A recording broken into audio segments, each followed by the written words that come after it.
The dark story of America's largest mansion, Biltmore. Christmas, 1895. Snow. Beyond the gates in the Blue Ridge Mountains stands a house that doesn't feel like a house. A palace spread across 4 acres under one roof, 35 bedrooms, 65 fireplaces. Beautiful. Yes. But that's just the facade. Behind these walls are hundreds of invisible hands, boiler rooms, laundries, long corridors for the staff, coal and steam. The bills pile up like a snowstorm. Then, taxes, the Great Depression, empty halls. To save the dream, the family must open their private world to crowds, a museum instead of a home, tourism instead of quiet. And there's more. Female leadership, bold decisions, and a price you don't see on postcards. Can beauty make you immortal? If it slowly eats your life? And the real question, who actually paid for Biltmore? And how much does this dream cost today? If you enjoy deep investigations into Gilded Age architecture and the families who built it, please like, subscribe, and tell me in the comments which house to explore next. Your support makes these detailed stories possible. Thank you for being here. Let's begin. Christmas morning, 1895. The Blue Ridge Mountains hold snow like a secret.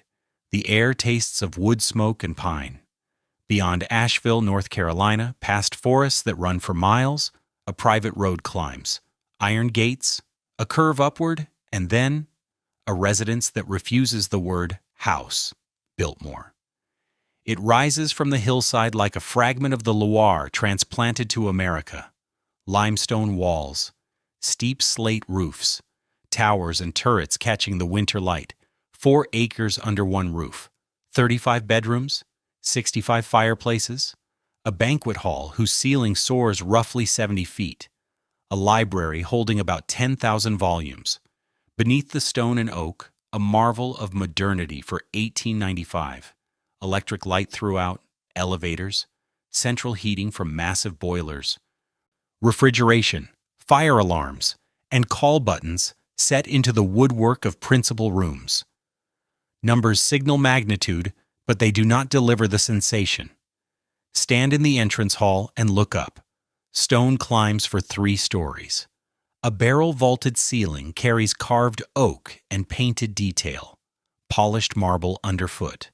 Stained glass filtering winter daylight. The architecture is staged to overwhelm, to announce that you have stepped into something deliberately extraordinary. Step past the showpiece rooms, the library, the winter garden with its glass roof and fountain, the banquet hall with its triple fireplace, and the other face appears. Behind the beauty lies infrastructure. Deep in the basement, boiler rooms, the size of small factories, burn coal to feed the heating system. The laundries run industrial machines. Storerooms hold linens, china, crystal, and silver in careful order. The kitchens are laid out not for a family, but for an operation. There are servants' quarters and a servants' dining room, servants' staircases, narrow and unadorned, hidden from guests. Long service corridors, painted institutional green and lit by bare bulbs, weave a second circulatory system through the building. Staff move along these arteries unseen, so fires are lit before dawn, water runs hot before anyone wakes, and breakfast appears the moment it is wanted.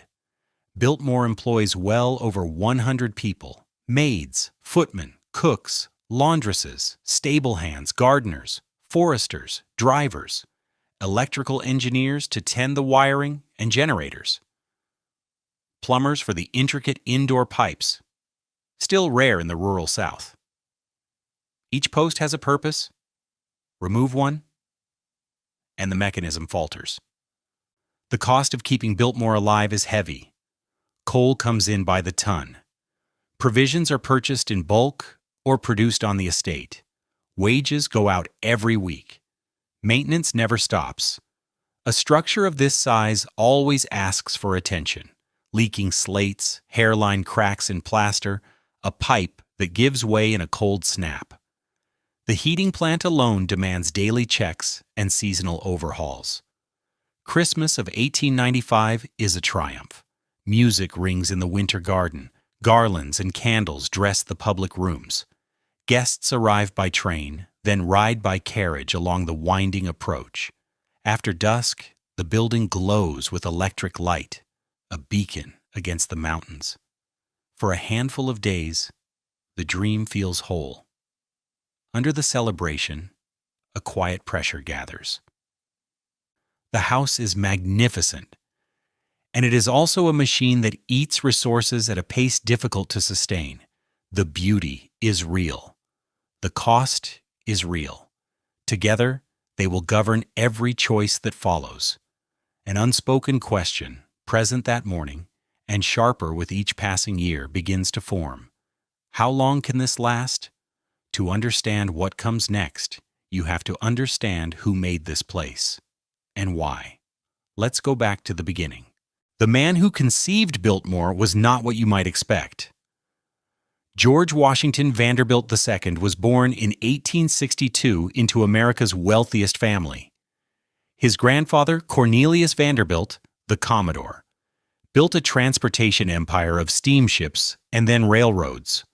The fortune was staggering.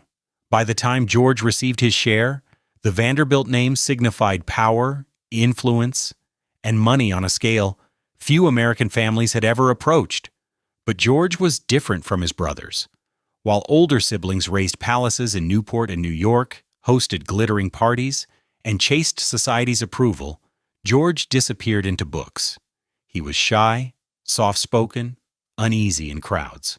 He reportedly spoke 8 languages. His passions ran to art, literature, horticulture, and forestry. He collected rare volumes with the intensity others reserved for racehorses. He traveled often, mostly to Europe, studying architecture, visiting great estates, and absorbing how buildings and land could function as a single, purposeful whole. By his mid-20s, he had decided on something his brothers did not want. Not a showpiece for entertaining, but a private retreat, a working estate, a place to read, think, manage forests scientifically, and live quietly amid beauty and order. The question was, where? In 1888, George visited Asheville, North Carolina with his mother. The town lay in a valley ringed by the Blue Ridge Mountains. The air was cool and clean, a draw for wealthy northerners escaping summer heat. The scenery was dramatic. The Southern Railway had recently extended service there, making it reachable without making it crowded. George was captivated. He began buying land. Not a token plot for a summer cottage, but thousands of acres. Parcels accumulated, farms, wooded hillsides, eroded fields logged or exhausted by careless cultivation, and then abandoned. In time, the holdings exceeded 125,000 acres, nearly 200 square miles, an area larger than many European principalities. The plan took shape steadily. George wanted a house that married European architectural tradition to modern American technology, grand enough to hold his art and library, yet practical. A year-round residence, not a seasonal ornament. He wanted the estate to support itself, farms to produce food, forests managed on scientific principles to yield timber without ruin. A model of what disciplined stewardship could do? The vision was ambitious. The vision was also expensive. George understood that. The family fortune, carefully invested, produced reliable income. In 1888, it seemed reasonable to believe he could fund both construction and ongoing operations. The initial budget for the house was reported at roughly $5 million, well over $100 million in today's terms. And that was only the beginning. To bring the idea into the world, George needed expertise he did not possess.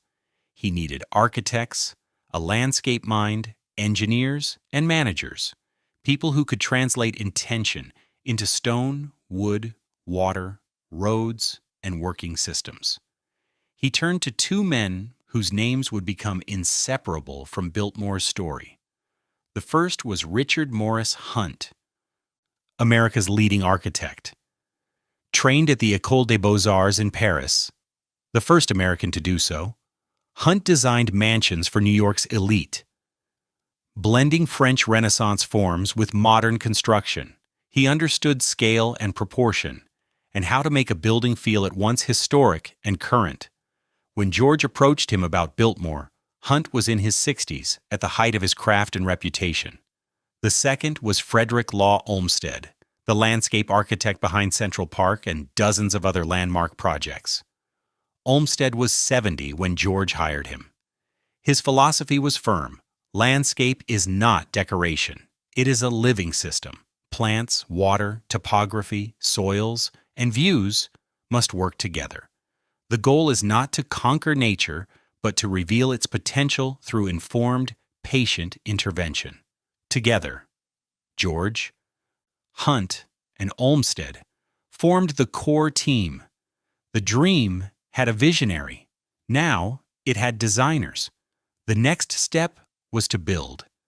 That would demand resources, logistics, and human labor on a scale North Carolina had never witnessed.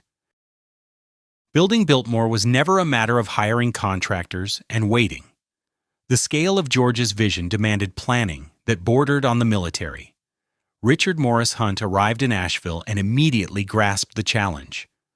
The site, a plateau above the French Broad River ringed by mountains, was dramatic yet remote. Nearby suppliers could not deliver the required quality or quantity. There were no workshops for intricate metalwork, carved stone, or ornamental plaster. Even transportation was inadequate to move materials from distant sources to the ridge. Hunt's answer was methodical. He designed the house in a French chateau idiom, drawing directly on Loire precedents such as Blois and Chenonceau. Proportions were calculated with care. The facade balanced symmetry with lively massing. Corner towers anchored the composition. A porte cochere provided sheltered arrival. Inside, the plan guided visitors from grand public spaces, entrance hall, banquet hall, library, to progressively more intimate family rooms above. Beauty served function. Every ornament reinforced a structural line, framed a vista, or clarified circulation. Hunt also knew beauty meant nothing if the building could not be built correctly. His drawings specified materials with precision. Indiana limestone for exterior walls, durable, weather-hard, and responsive to carving, oak for interior joinery and floors, marble for fireplaces and accents, copper for the roof, costly but long-lived, chosen to endure for generations. Every piece was numbered, every dimension verified. At this scale, an error was not a blemish, but a liability. Frederick Law Olmsted confronted a different battlefield. His first survey left him dismayed. Decades of logging and careless farming had stripped the thin mountain soils. Hillsides were scarred by erosion. Creeks ran turbid. Native forests, once dense with chestnut, oak, and tulip poplar, had been cut over or cleared for crops that quickly exhausted the ground. The landscape was ecologically injured and visually tired. Olmsted's approach was restorative. He refused to ring a mansion with ornamental garnish and call it a landscape. He set out to heal the land. His plan called for large-scale reforestation. Hundreds of thousands of trees placed deliberately, with native species prioritized. Erosion control would come through terracing, contour plantings, and ground covers. The approach road, ultimately roughly 3 miles long, would wind gently through recovering forest, revealing vistas in measured sequence and building anticipation. Close to the house, vor Woestams der Haus, Woestels formal gardens would supply structure and color. Beyond them, a managed working forest would demonstrate that beauty and productivity could coexist. Both men understood that vision required infrastructure. George approved the outlay. A private spur of the Southern Railway was driven straight to the site. A brick kiln on the property fired millions of bricks for interior walls and chimneys. A woodworking mill turned timber into flooring, panels, and trim. A stone yard dressed limestone blocks. Temporary housing went up for laborers. At the project's peak, more than 1,000 men worked on the hill. The workforce was diverse. Stonemasons from Italy brought old-world cutting and setting techniques. Carpenters from Asheville and the surrounding mountains, practiced in the region's hard hardwoods, shaped the interiors. Brickmakers, plasterers, painters, glaziers, and metalworkers added their disciplines. For many locals, it was steady pay on a job unlike anything the region had seen, and the pace tolerated no carelessness. The logistics were staggering. Limestone blocks, weighing hundreds of pounds, traveled from Indiana by rail, then moved by wagon from the spur to the plateau. Oak beams, some more than 40 feet long, had to be hauled up mountain roads. Copper sheets for the roof arrived in carefully crated bundles. Every nail, pane of glass, and light fixture was ordered, shipped, inventoried, and installed to Hunt's exact specifications. Hunt and Olmsted worked closely while operating on different clocks. Hunt's house would require about 5 years to raise. Olmsted's forest would take decades to mature. Both men knew they were making something meant to outlast them. A question neither voiced publicly, but both understood lingered. Could even Vanderbilt wealth sustain ambition at this scale indefinitely? Construction began in 1890. The house would open for Christmas of 1895. What unfolded across those 5 years was equal parts artistry and endurance. The work began with earth and stone. Before Hunt's chateau could rise, the ground had to be made ready. The chosen plateau stood high above the river valley, but its surface was irregular. Crews cut foundations deep into the mountain soil. The basement level would carry the estate's organs, boilers, coal bins, laundries, storerooms. So the excavation was extensive. Tons of earth moved by hand, by mule-drawn cart, by sweat. Then came the stone. Limestone reached the spur by rail from the Indiana quarries, every block numbered and tagged to Hunt's drawings. These were not uniform rectangles. Many arrived pre-carved, arched surrounds, ornamental brackets, rosettes. Stonemasons set each piece methodically, course by course, following the plans. Mortar was mixed on site. In fair weather, the walls climbed a few courses a week. Rain and mountain cold slowed the lift. Precision was the rule. Hunt required tight joints and true lines. The Italian masons worked with techniques honed over generations, cutting to carry load, bedding voussoirs so an arch locked itself, carving profiles that would weather with grace. Speed was never the point. The mandate was centuries. As the exterior rose, other crews threaded the interior with systems. Biltmore would have electricity, still a luxury in 1890. Wiring had to be pulled before plaster. Standards were young and inconsistent, so engineers designed a bespoke system with a generator in a separate building to cut fire risk. Major rooms received electric light. Bedrooms got call buttons. The technology was modern. Installing it inside a structure dressed like the Middle Ages was an intricate puzzle. Heating was equally demanding. Central heat, rare in any residence and almost unheard of at this size, meant massive boilers in the basement circulating hot water through miles of pipe to radiators in every room. Insulation, pressure regulation, and constant tending were essential. Coal deliveries became routine. Engineers had to be on staff year-round. Comfort carried a standing price, steady fuel, steady oversight, steady expense. Woodwork added another tier of craft. Oak, chiefly American white oak, provided strength and figure. The library alone required carved paneling from floor to ceiling, a hand-worked ceiling, and a concealed spiral stair to the upper gallery. Carpenters labored for months on that single room. The banquet hall's triple fireplace rose nearly to the rafters, marrying carved stone and oak. Bedrooms received custom joinery. Bathrooms, several dozen in all, took tile underfoot and on walls, porcelain fixtures, and hot and cold running water. The human cost is hard to tally. The labor was punishing. Stone dust burned lungs. Heights were unforgiving. Winters bit hard and work slowed, but rarely stopped.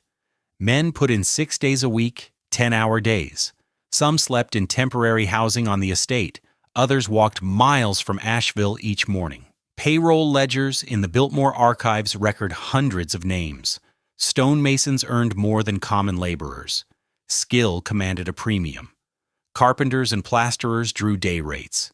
Women staffed the estate kitchens and laundries, feeding crews and washing their clothes. For 5 years, this was a temporary town, held together by Vanderbilt money. And then, when the house was ready, it thinned and scattered. By 1894, the shell was tight. The roof, copper sheets carefully seamed, was on, destined to weather into that blue-green bloom.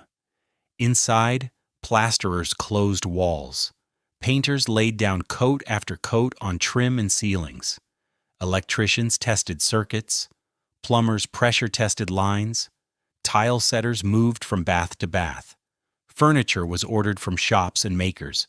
Art was purchased or brought from George's collection. Books came out of crates and onto shelves. Christmas of 1895 was the date. The house had to receive guests. It did. And even as the last fixtures went in, another part of George's vision was only beginning. The part designed to outlast the house itself. The forest needed attention. The house was finished. The forest was broken. That first Christmas, George stood in his library, surrounded by roughly 10,000 volumes, and looked out on land that unsettled him. Close in, Olmsted's work was thriving. The approach road curled through carefully restored woodland. The formal garden supplied structure and color. But beyond that cultivated ring, the wider estate told a harder story of decades of damage. The mountains had been cut carelessly. Lumber companies took the best trunks and left slashed to rot or burn. Farmers cleared steep slopes for corn and tobacco, crops that drained the soil within a few seasons, then abandoned fields when yields collapsed. Erosion tore gullies down the hillsides. After every storm, the streams ran brown with silt. The native forest, once rich with American chestnut, a cornerstone species for wildlife and valuable timber, was fragmented and in decline. George wanted more than a handsome view. He wanted a living, productive forest, proof that science could restore abused land while generating steady income. Properly managed timber could help offset the estate's operating costs. To do that, he needed a new kind of expertise. He needed a forester. There was a problem. In America, forestry as a profession barely existed. Europe, especially Germany, had practiced scientific forest management for generations, with schools, trained specialists, and tested methods. America had loggers and timber barons. The difference was fundamental. Logging extracted and moved on. Forestry managed for the long term. George consulted Olmsted, who recommended a young American just back from European study, Gifford Pinchot. Pinchot was 26 when George hired him in 1892, even before the house was complete, and he was eager to put European methods to work on American ground. Pinchot surveyed the estate and saw both a mess and a gift. The mess was the condition of the land. The gift was the sheer scale. Roughly 125,000 acres offered room to experiment, to adapt European techniques, and to model what American forestry could become. His approach was systematic. First came a full inventory. What species were present? Where were healthy stands? Where was natural regeneration taking hold? Which areas were most degraded? The survey took months. Crews walked tract after tract, marking trees and logging measurements. And then came management choices. Pinchot introduced selective cutting. Instead of wiping entire hillsides, crews would harvest mature trees ready for the saw, leaving younger growth to climb into the canopy. That kept forest cover, reduced erosion, and protected future yields. He laid out fire breaks to keep wildfires from racing unchecked. In the worst areas, he launched reforestation, planting thousands of seedlings: white pine, yellow poplar, and oak, chosen for local fitness and commercial value. This was practical work, not decoration. Pinchot hired local men to plant, thin, and conduct controlled burns that cleared ladder fuels and lowered fire risk. He cut roads and trails to reach remote compartments. He tested techniques and kept records. The Biltmore woods became a living laboratory. Pinchot did not stay long. By 1895, he accepted a federal post and would eventually become the first chief of the United States Forest Service. Biltmore had been a proving ground. Practices refined here would shape national policy for decades. George replaced him with Carl Schenck, a German-trained forester with both classroom rigor and field experience. Schenck continued the program and pushed it further. In 1898, he founded the Biltmore Forest School, the first forestry school in America. Students lived on the estate and learned by doing, marking trees for harvest, calculating timber volumes, laying out roads, conducting prescribed burns, studying soils, and diagnosing tree diseases. The school ran for 15 years. It trained hundreds of foresters who carried scientific management across the country. Some into state and federal agencies, others onto private timberlands. A simple idea began to spread. Forests could be productive and sustainable, and deliberate care outperformed exploitation over time. Arguably, this was George's most consequential achievement. The house dazzled visitors. The forest changed an industry, but both house and forest demanded constant funding, and that funding, steady for now, still hinged on George's ability to pay. The bills kept coming. Christmas of 1895 arrived with snow and anticipation. The house was ready. Fires glowed in the hearths. Electric light washed the rooms. The winter garden, under its glass roof and central fountain, wore seasonal greenery. The banquet table stood laid for guests. Music moved along the corridors. For George, this was the moment the vision turned tangible. Guests came by train to Asheville and then in carriages up the winding approach. The effect was intentional. Glimpses through trees, then the full facade revealed at once. They stepped down beneath the porte-cochere and into a space meant to overwhelm. The entrance hall lifted for 3 stories. Stone walls, carved oak, stained glass, polished floors. The scale announced that they had entered something extraordinary. George was a quiet host. He did not imitate the Newport excess of his siblings. Biltmore's gatherings were smaller and more considered. Visitors explored the library with its hidden stair and rare books, the winter garden with tropicals thriving under glass in deep winter, the banquet hall where the ceiling soared roughly 70 feet, the basement bowling alley, and indoor pool. What impressed as much as architecture was technology: switches that brought light instantly, elevators gliding between floors, hot water in every bath, central heat smoothing the temperature of a building the size of a small museum. Beneath the celebration, practical reality never left the room. The house demanded constant attention. More than 100 staff kept Biltmore alive. Maids cleaned, changed linens, and guarded the finish of every surface. Footmen served meals, stoked fires, and answered call buttons. Cooks fed family and staff. Laundresses wrestled mountains of sheets and clothing. Engineers tended boilers and electrical gear. Groundsmen held the gardens and approach rode in order. Stable hands managed horses and carriages. Foresters looked to the woodland. Each worker drew wages. Each department ate supplies. Coal arrived by the carload to feed the boilers. Provisions were bought in bulk, or grown and processed on the estate's farms and dairies. Maintenance never slept. A structure this large always had a slate to reset, plaster to mend, a pipe to replace, a circuit to diagnose. Every fix required skilled hands and materials. The monthly operating costs were substantial. George had expected that. His share of the Vanderbilt fortune yielded income from railroads, real estate, EST, and finance.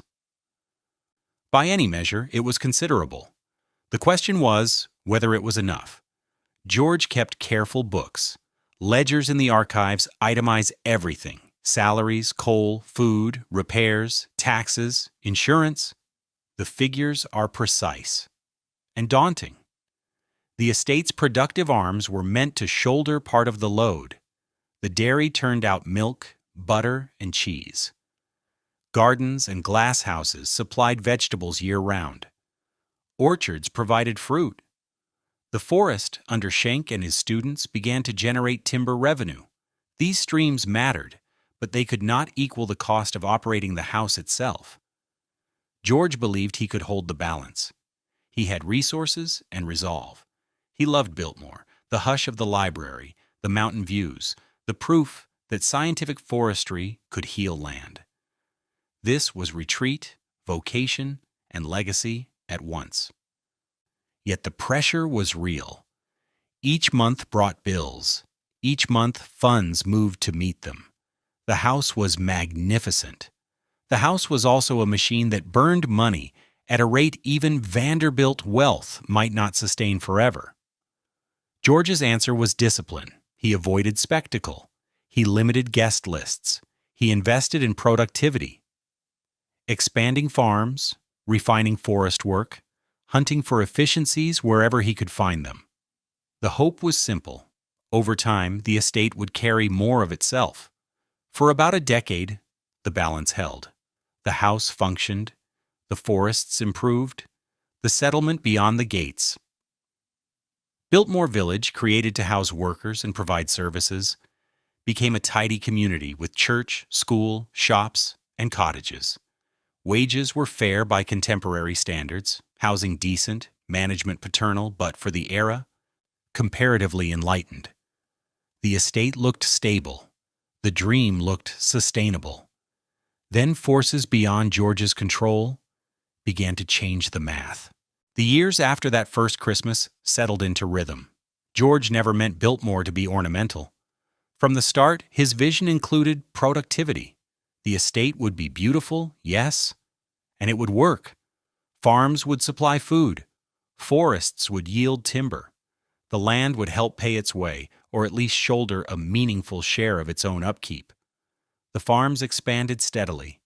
The dairy grew into one of the largest in North Carolina. Jersey cows grazed along the French Broad River pastures. Milk was processed on site, some for household and staff, the balance sold in Asheville. Butter and cheese added steady revenue. Quality stayed high because George insisted on modern sanitation and proper animal care. Practices still uncommon in much of the rural South. Vegetable gardens and glass houses fed the kitchens year-round. Tomatoes, lettuces, cucumbers, beans, roots put by for winter. Orchards gave apples, peaches, and pears. Hogs and chickens supplied meat and eggs. The aim was practical self-sufficiency, cutting exposure to outside suppliers and volatile prices. In the woods, Schenck kept the forestry program on course. Selective logging provided a reliable trickle of timber to local mills. Not spectacular, but consistent. More importantly, the forest was knitting back together. Erosion slowed as ground cover returned. Wildlife crept back. Reforestation plots from the 1890s matured into sound young stands. Biltmore Village, the community George built beside the gate, became a small model of planned development. Richard Sharp Smith, Hunt's supervising architect, set an English cottage vocabulary: brick and stucco, slate roofs, humane proportions. A church, a school, a hospital, shops for goods and services, cottages for workers and their families. George's labor policy was paternalistic, yet comparatively progressive for its time. Wages arrived reliably. Housing was kept in good repair. The school educated workers' children without charge. Medical care was available. George believed well-treated workers were more productive and loyal.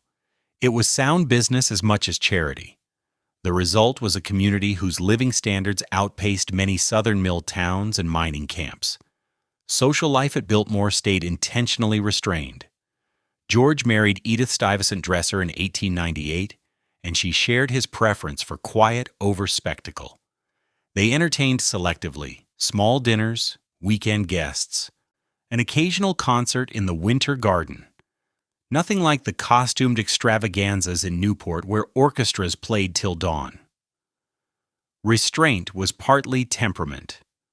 George truly preferred books to crowds, and partly arithmetic. Every grand ball burned through thousands of dollars. Every house party pulled in extra staff, extra food, extra coal. Operating costs were already heavy. Unnecessary display only worsened the math. Daily operations ran on choreography. Staff worked in shifts so fires were tended, call buttons answered, and meals prepared around the clock. A household manager coordinated schedules and standards. Edith oversaw domestic arrangements with the housekeeper. Linens, china, menus, guest rooms. Detail by detail. The estate functioned like a contained town. Supplies rolled in by rail on the private siding. The blacksmith shop repaired tools and tack.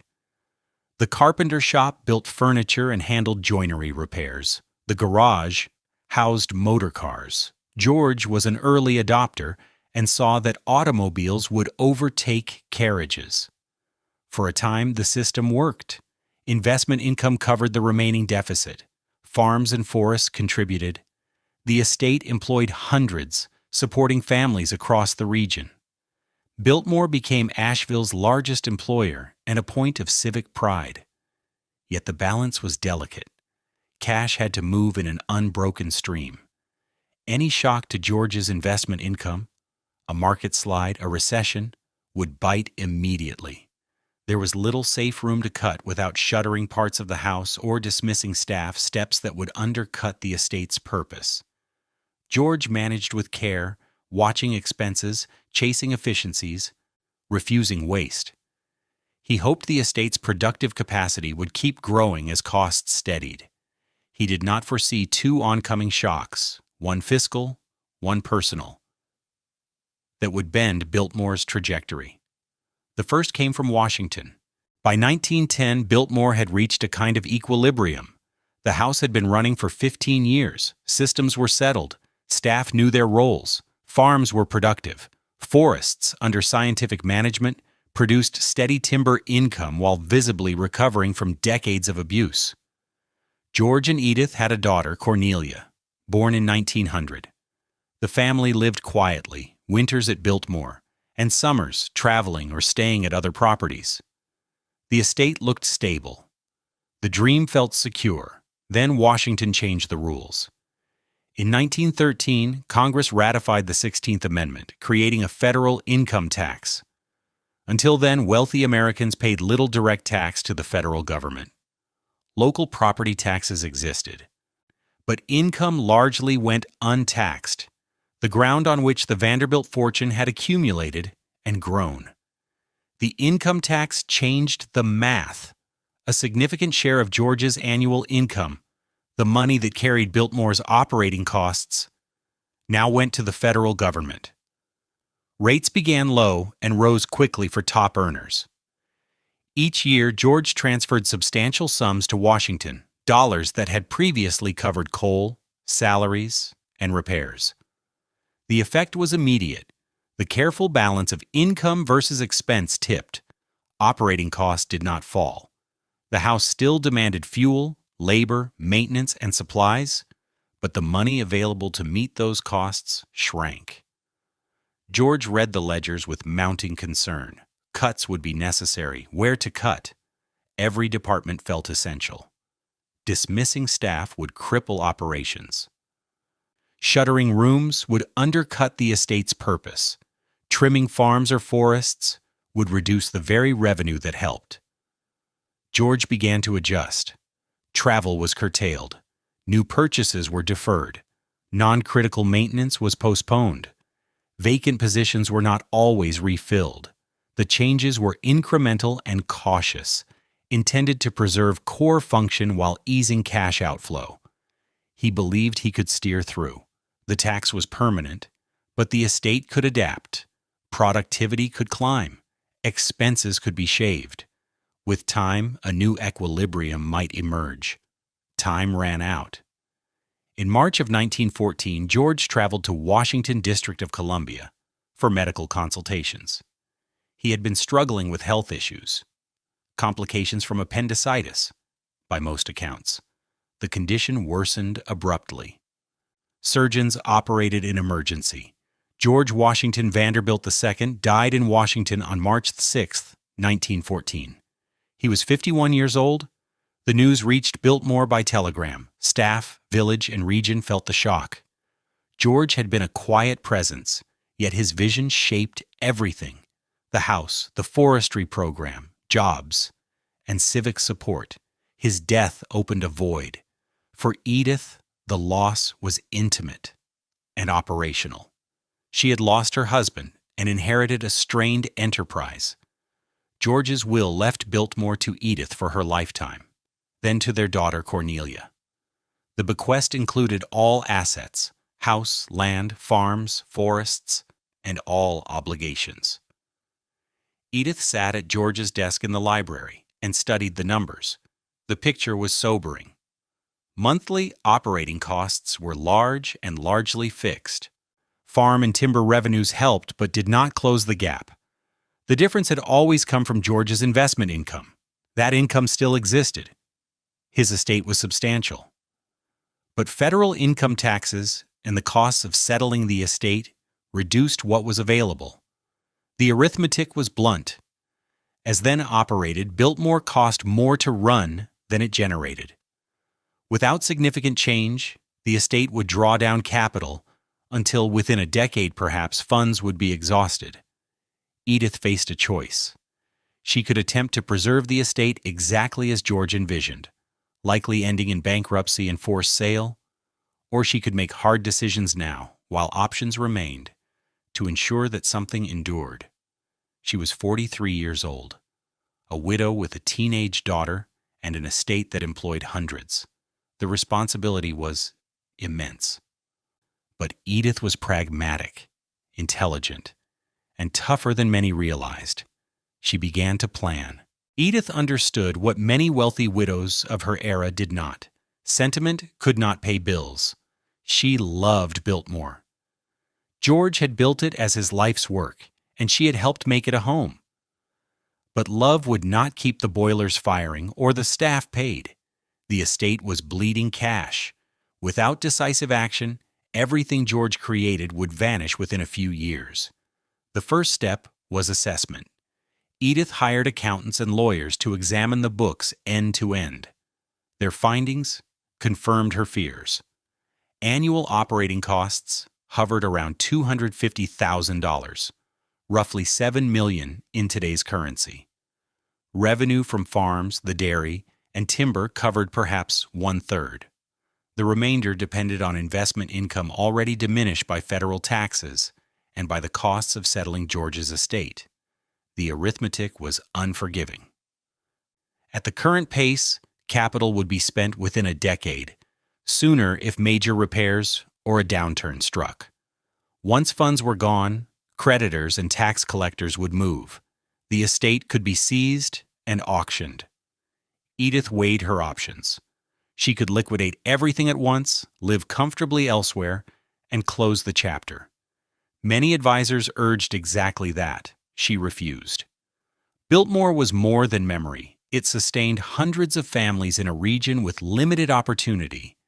The house itself was irreplaceable, a pinnacle of Gilded Age architecture, filled with museum-grade art and furnishings. So she split the problem. The house and its immediate grounds were the irreplaceable core, the part of George's vision worth saving. The vast forest holdings, while important, were negotiable. In 1915, Edith opened talks with the federal government.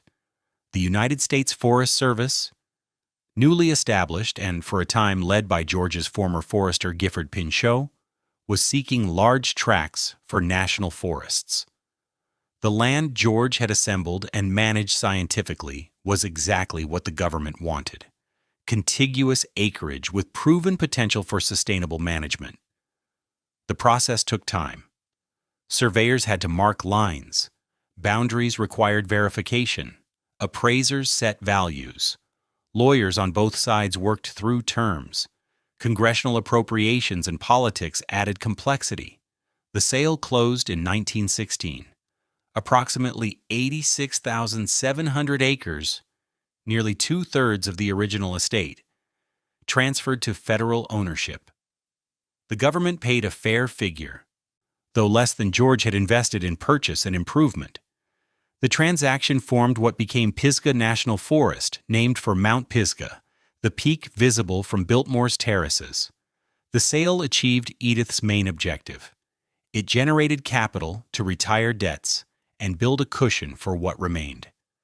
It also ensured that George's forestry experiment, the work launched by Pinchot and advanced by Carl Schenck, would continue under federal care.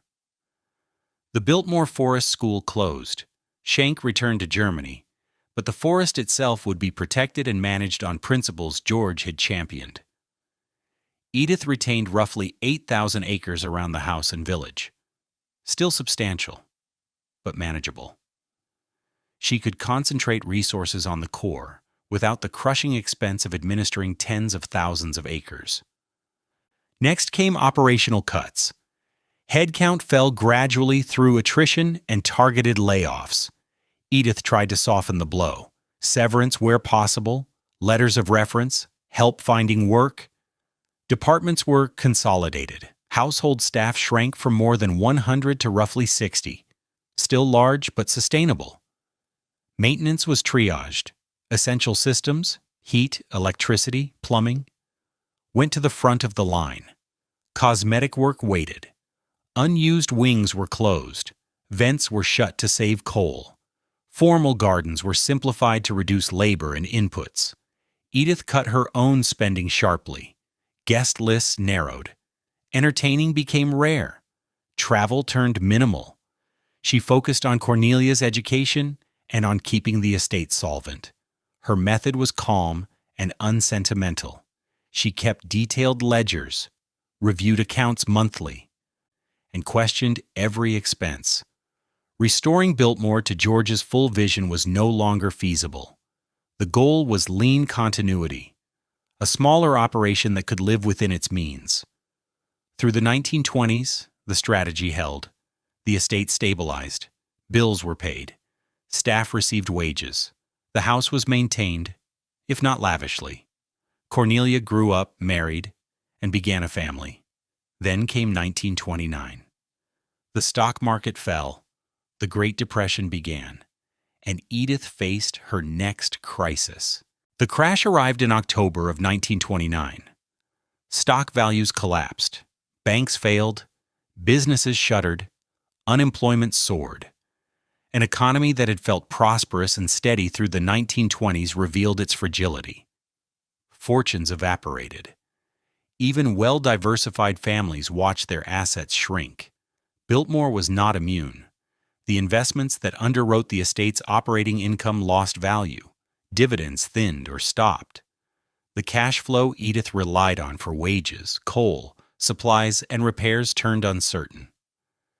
At the same time, the Depression gutted Asheville and the mountain counties. Tourism, growing through the motor-age 20s as Americans took automobile trips into the Blue Ridge, vanished almost overnight. Vacations were a luxury no one could afford. Hotels stood empty. Restaurants closed. Shops strained to survive. Unemployment in the area rose past 20%. Edith faced a grim ledger. Income had fallen. Expenses, though far leaner than in George's era, remained substantial. The farms and forests produced revenue, but nowhere near enough to fill the gap. Further cuts were possible. Dismiss more staff, darken more rooms, postpone everything but emergency maintenance. Yet there was a floor beneath which the house itself would begin to fail. Stone structures demand constant care. Neglect invites water, water breeds rot, plaster loosens. Small problems become structural. A few underfunded years could require decades and a fortune to undo. Edith considered selling. Brokers proposed breaking up the land for development. But who would buy in a depression? And even if parcels moved, the house would likely be doomed. Too large, too costly to run, impractical for any use but the one George intended. Then someone, the precise source is unclear in surviving papers, suggested a radical step: open Biltmore to paying visitors. For Edith's class and generation, the idea bordered on scandal. Privacy was a creed. The thought of strangers filing past your rooms, studying your possessions, felt unthinkable. Edith was pragmatic. She had already sold 2/3 of George's mountains. She had cut staff, closed wings, simplified operations. Opening the doors to visitors was the next logical adaptation, and it offered something more than relief for the estate. Asheville needed work. If Biltmore drew tourists, those travelers would lodge in local hotels, eat in local restaurants, and shop on local streets. The estate itself would hire guides, ticket takers, and grounds crews. At a moment of near universal idleness, this could put people back to work. She decided Biltmore would open to the public in March of 1930. Preparations were substantial but frugal. Rooms were arranged for viewing. Ropes and barriers guided visitors and protected furnishings. Routes were mapped. Staff trained for crowd flow and questions. Tickets were printed. Notices ran in regional newspapers. Admission was set at $1 per person, high enough to matter, low enough to tempt visitors in hard times. The tour would cover the principal public rooms: entrance hall, banquet hall, library, winter garden, and selected bedrooms. Private family quarters would remain closed. Guests would enter at the front, follow a prescribed path, and exit at the side. The circuit was planned for approximately 2 hours. Opening day carried real uncertainty. Would anyone come? Would people in a depression part with $1 to see a house? Would Americans find the experience inspiring or voyeuristic? Attendance exceeded expectations. Visitors came from Asheville and outlying towns. Some arrived on foot, others by car, a few by wagon. They paid their $1 and stepped into the house George had raised and Edith had fought to keep. They entered the hall and looked up at Stone climbing 3 stories. They stood in the banquet room beneath the triple fireplace and the ceiling that soared roughly 70 feet. They lingered in the library among thousands of books. They studied paintings, tapestries, furniture, and carved details. Some came from curiosity. Some because they had worked on the estate or knew those who had. Some came for hope, to be reminded amid collapse that beauty and craft could still exist. The revenue was modest but meaningful. More important, the model worked. Biltmore had found a new purpose. Not a private home, a museum. The 1930s passed slowly at Biltmore. Tourism brought revenue, not abundance. Visitor numbers rose and fell with the economy. In the worst Depression years, attendance was thin. As the late 30s improved, more people came.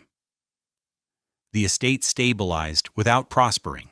Edith balanced maintenance against ticket income, aware that a single bad season could trigger a crisis. Then came December of 1941, Pearl Harbor. The United States entered the Second World War. Tourism halted almost at once. Gasoline was rationed. Rubber was scarce. Civilian automobile travel became difficult, then nearly impossible for leisure.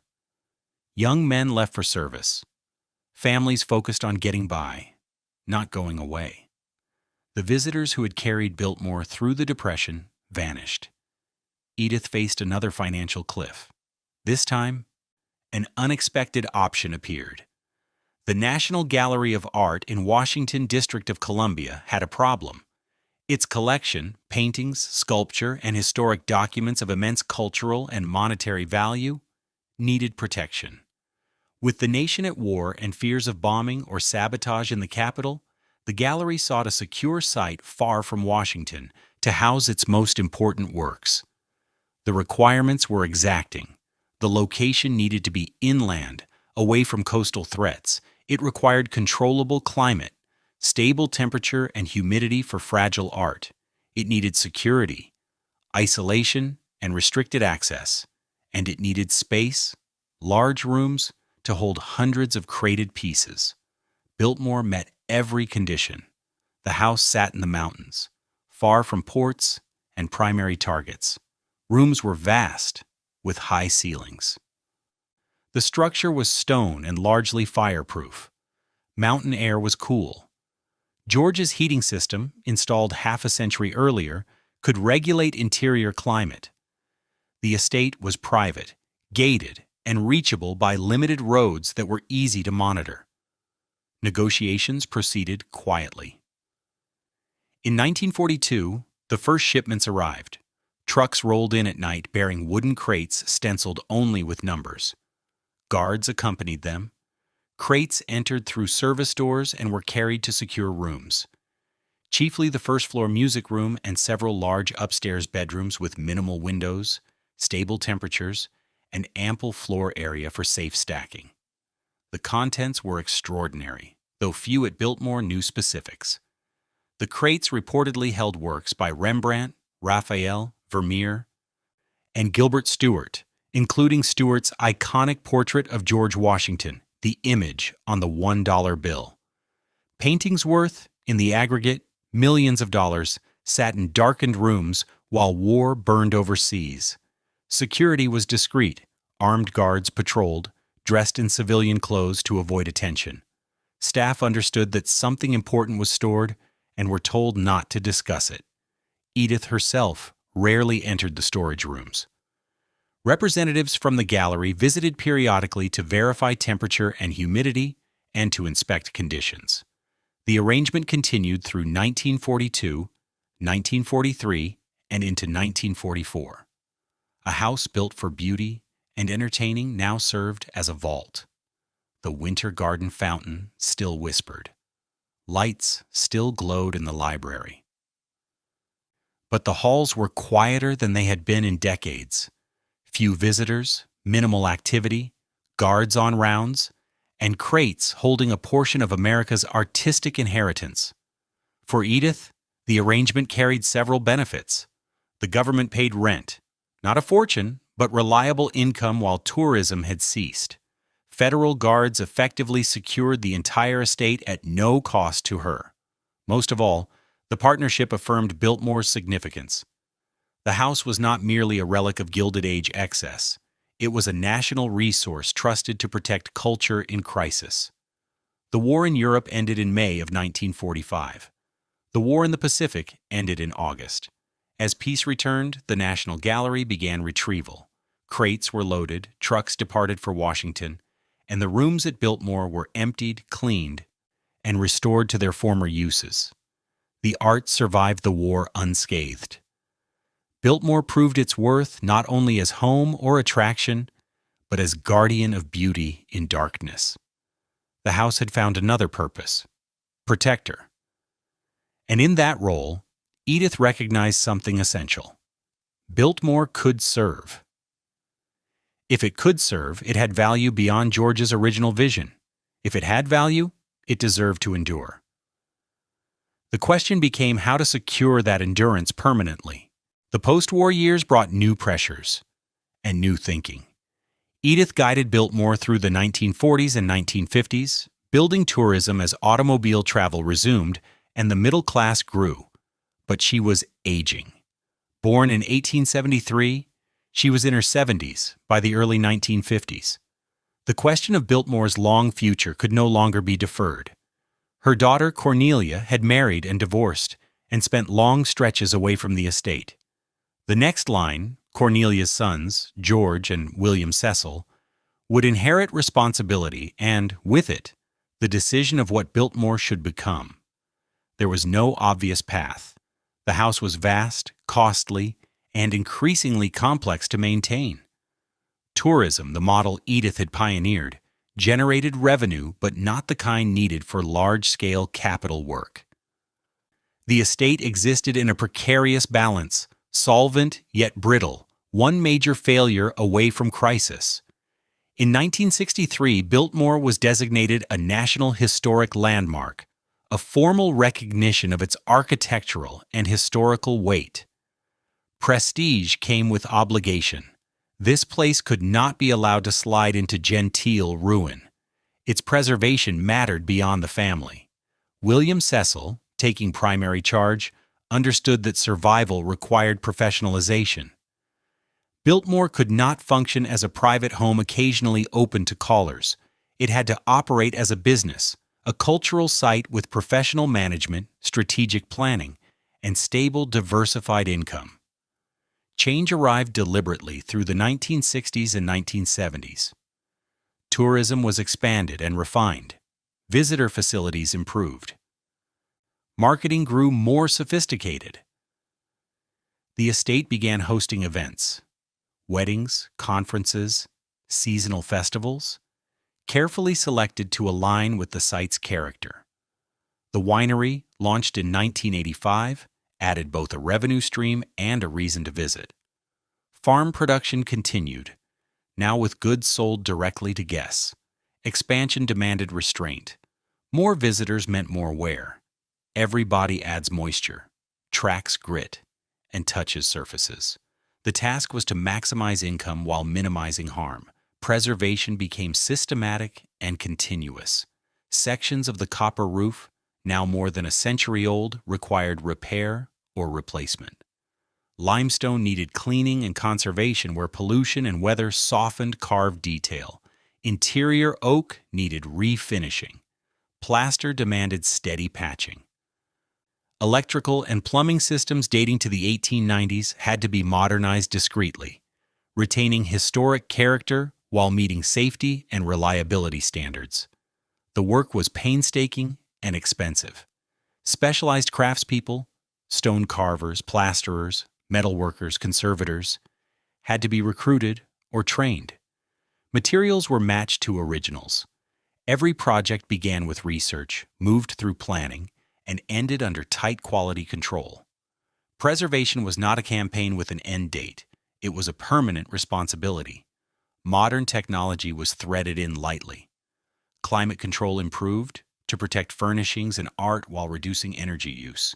Fire suppression was upgraded. Security added unobtrusive cameras and alarms. Solar panels on outbuildings, screened from view, helped lower operating costs without disturbing historic sightlines. The forestry legacy continued. Remaining woodlands were managed sustainably, balancing timber income with ecological health. Reforestation and habitat work persisted. The principles established by Gifford Pinchot and Carl Schenck proved durable a century on. By the early 21st century, Biltmore had become one of America's most visited historic houses, drawing over 1 million guests annually. The estate employed approximately 2,000 people, far more than George's original staff, and stood among the region's largest private employers. The economic impact across Asheville and western North Carolina was substantial. The transformation was complete. Biltmore began as one man's private refuge. Realized with Gilded Age capital, it survived through adaptation. Edith's hard choices, the family's willingness to share what had been private, and the clear-eyed recognition that preservation requires public access, professional operations, and diversified income. The house George built for quiet and study now serves millions. The forests he healed for science now invite hikers and naturalists. The estate that once strained a fortune now sustains livelihoods. The lesson is plain.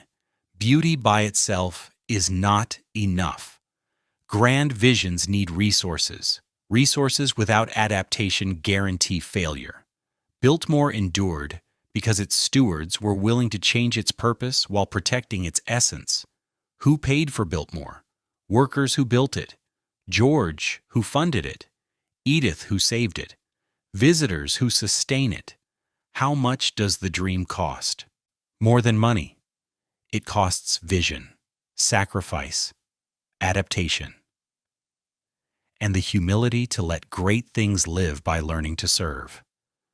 The house survived because it learned to serve. If you enjoy deep investigations into Gilded Age architecture and the families who built it, please like this video and subscribe to the channel. Your support makes these detailed stories possible. Tell me in the comments, which historic house should we explore next? The Breakers in Newport, Hearst Castle in California, Lyndhurst on the Hudson, or perhaps something unexpected, a forgotten mansion with a story waiting to be told? These places aren't just buildings. They're chapters in America's story, built by real people, paid for with real costs, and preserved through real struggle. Every mansion has its shadows. Every dream has its price. Thank you for watching. I'll see you in the next investigation.